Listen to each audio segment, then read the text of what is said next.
Henri, o pintor, não era francês e seu nome também não era Henri. Também não era realmente um pintor. Henri tanto absorvera as histórias de Rive Gauche, de Paris, que passara a viver lá, embora nunca tivesse ido à França. Acompanhava fervorosamente pelos jornais os movimentos dadaístas e os cismas, a religiosidade, os ciúmes estranhamente femininos, o obscurantismo das escolas que se formavam e se desfaziam com igual facilidade. Revoltava-se regularmente contra as técnicas, os materiais obsoletos. Numa temporada renunciava à perspectiva. Em outra abandonava o vermelho. Finalmente desistiu inteiramente de pintar. Não se sabe se Henri era ou não um bom pintor, pois se lançava tão vigorosamente aos movimentos que lhe restava muito pouco para se dedicar à pintura. As dúvidas sobre a sua pintura não se podia julgar direito por suas produções em penas de galinha, de cores diferentes, em cascas de noz, mas como construtor de barcos, era magnífico. Henri era um artífice admirável. Vivera numa tenda anos atrás, quando começara a construir o barco, e até que a cozinha e o camarote estivessem em condições para que se mudasse. Mas a partir do momento em que tal acontecera, o barco passara a ser a sua residência permanente. O barco era mais esculpido do que construído. Tinha 35 pés de comprimento. Suas linhas estavam em constante mudança. Por algum tempo tivera uma proa de clipper e a popa de contratorpedeiro. Em outra ocasião, parecera vagamente como uma caravela. Como Henri não tinha dinheiro, às vezes levava meses para conseguir uma tábua do tamanho certo, um pedaço de ferro ou meia dúzia de parafusos.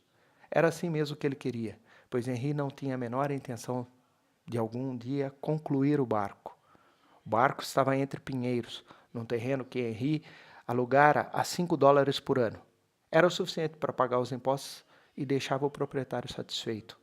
O barco repousava em fundações de concreto. Uma escada de corda estava pendurada pelo lado, a não ser quando Henri se encontrava em casa. Nessa ocasião, Henri suspendia a escada de cordas. Só arriava quando chegavam convidados. O pequeno camarote tinha um banco acolchoado que se estendia por 3 lados. Era nesse banco que Henri dormia e os convidados se sentavam. Uma mesa era desdobrada quando se tornava necessário. Um lampião pendia do teto. A cozinha era uma maravilha de projeto compacto. Cada item fora o resultado de meses de pensamentos e trabalho. Henri era moreno e taciturno. Continuava a usar uma boina muito tempo depois que as outras pessoas já haviam abandonado a moda. Fumava um cachimbo de cabaceiro, os cabelos pretos caíam sobre o rosto. Henri tinha muitos amigos, aos quais classificava de um modo geral como os que podiam alimentá-lo e aqueles a quem tinha de alimentar. O barco não tinha nome. Henri dizia que só iria batizá-lo quando estivesse pronto. Há 10 anos que Henri vivia e construía o barco. Durante esse tempo, fora casado 2 vezes, tivera diversas ligações semi-permanentes. Todas as mulheres haviam-no deixado pela mesma razão. O camarote de 7 pés era pequeno demais para 2 pessoas. As mulheres ficavam irritadas por baterem com a cabeça no teto sempre que levantavam e achavam que um banheiro era absolutamente necessário. Os banheiros náuticos, obviamente, não funcionavam a contento num barco em terra, e Henri se recusava terminantemente a fazer qualquer concessão, não admitindo um banheiro espúrio de quem vive em terra. Ele e sua companheira do momento tinham de se embrenhar entre os pinheiros, assim os seus sucessivos amores tratavam de abandoná-lo. Pouco depois de ser abandonado pela jovem, a quem chamava de Alice, algo bastante curioso aconteceu com Henri. Cada vez que era deixado só, Henri lamentava formalmente por algum tempo, embora, na verdade, experimentasse uma sensação de alívio. Podia esticar-se no pequeno camarote, podia comer o que desejava, sentia-se contente por estar livre por algum tempo das intermináveis funções biológicas femininas. Adquirira o costume, a cada vez que era abandonado, de comprar um galão de vinho, acomodar-se no banco, confortavelmente duro, embriagar-se. Havia ocasiões em que chorava um pouco pelo abandono, mas geralmente experimentava uma sensação maravilhosa de bem-estar por se encontrar novamente sozinho. Poderia ler Rimbaud em voz alta, com sotaque horrível, mas extasiado com a própria fluência. Foi durante uma dessas lamentações rituais pela Alice perdida que a coisa estranha começou a acontecer. Era noite, o lampião estava aceso, Henri mal começara a se embriagar. Subitamente descobriu que não mais estava sozinho. Deixou que os olhos vagueassem cautelosamente pelo camarote e, no outro lado, deparou com um jovem sentado, um jovem de aparência diabólica, moreno e bem apessoado. Os olhos do jovem brilhavam de astúcia, espírito, energia. Os dentes faiscavam. Havia algo profundamente fervoroso e ao mesmo tempo terrível no rosto dele.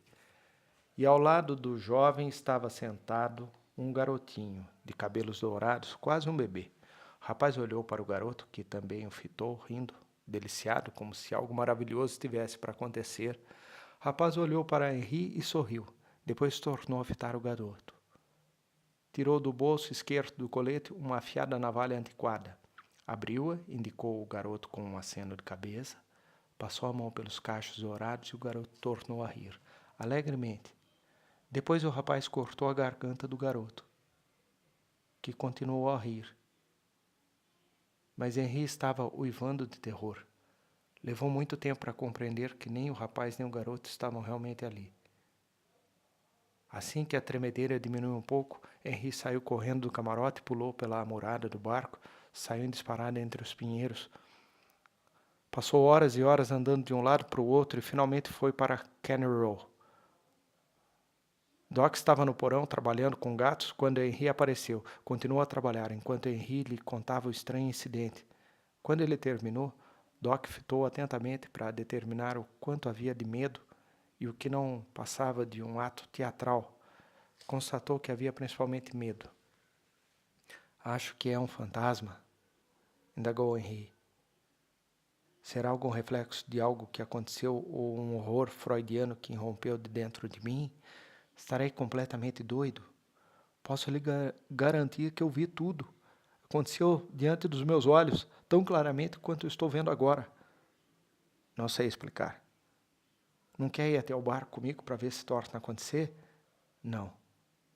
Se eu deparar com a mesma coisa, pode ser um fantasma, que me deixarei terrivelmente apavorado, porque eu não acredito em fantasma.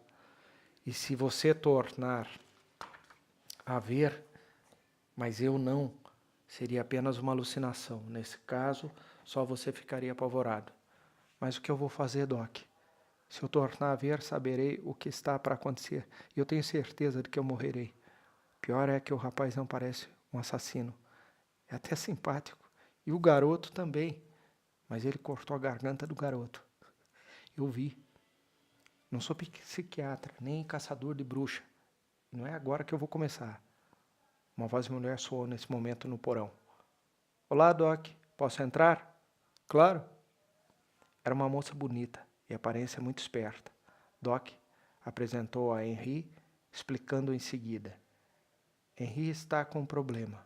Ou viu um fantasma, ou está com a consciência terrivelmente culpada. Não sabe direito. Conta a história para ela, Henri. Henri tornou a relatar o incidente e os olhos da moça faiscaram. Assim que ele acabou, a moça comentou. Mas isso é horrível.